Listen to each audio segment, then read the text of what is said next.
मुल्क में झूठ से फितना फसाद का खतरा हो तो सच का चुप रहना नहीं बनता। झूठ बड़ी आसानी और फराबानी से बोला जा रहा है। इदारे पर होने वाली मुसलसल तनकीद पर खामोश नहीं रह सकते।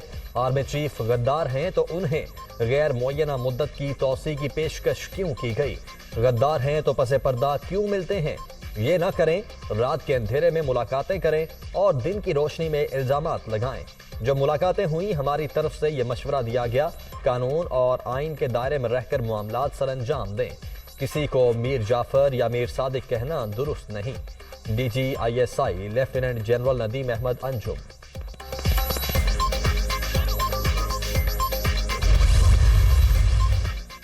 अरशद शरीफ को पाकिस्तान में थ्रेट नहीं था। अगर हुकूमत या एस्टेब्लिशमेंट चाहती अरशद शरीफ मुल्क न छोड़ें तो क्या वो मुल्क छोड़ सकते थे?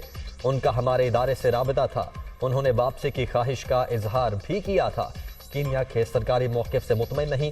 तहकीकाती फोरम से ISI के रुकन को दानिस्ता निकाला ताकि शफाफ तहकीकात पर उंगली न उठे। आप हमारा मुहासबा करें, तनकीद करें, लेकिन इल्ज़ाम तराशी न करें। DGISI lieutenant general Nadeem Ahmed Anjum की मीडिया ब्रीफिंग।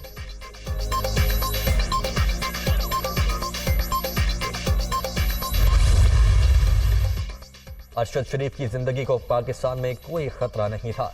5 अगस्त को खैबर पख्तूनख्वा हुकूमत ने अरशद शरीफ के हवाले से थ्रेट अलर्ट जारी किया, जिससे सिक्योरिटी इदारों को आगाह नहीं किया गया। सीनियर सहाफ़ी एजेंडे के तहत मुल्क से बाहर भेजा गया। उन्हें सरकारी सतह पर किसी ने दुबई से निकलने पर मजबूर नहीं किया। अरशद शरीफ को दुबई से कीनिया जाने पर किसने मजबूर किया? सलमान इकबाल को वापस लाकर शामिल तफ्तीश किया जाए। सबको इंक्वायरी कमीशन की रिपोर्ट का इंतजार करना चाहिए।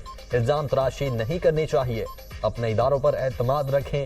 हमसे गलतियां हो सकती हैं, लेकिन गद्दार नहीं हो सकते। अरशद शरीफ केस मंतकी अंजाम तक न पहुंचा तो इसका बहुत नुकसान होगा। DGISPR lieutenant general Babar Iftikhar की प्रेस कॉन्फ्रेंस।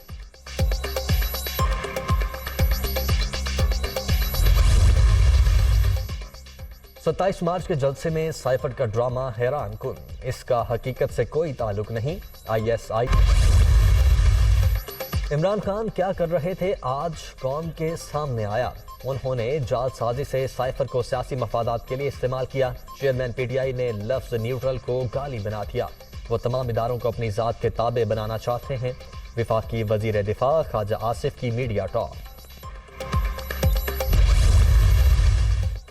इमरान नियाज़ी का मकरूह चेहरा आज मजीद अयां हो गया।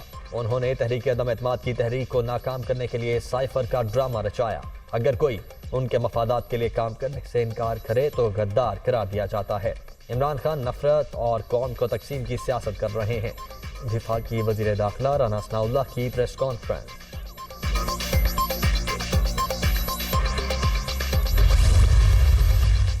सीनियर सहाफ़ी अरशद शरीफ की फैसल मस्जिद में नमाज जनाजा अदा। सियासी और समाजी रहनुमाओं समेत शहरियों की बड़ी तादाद में शिरकत।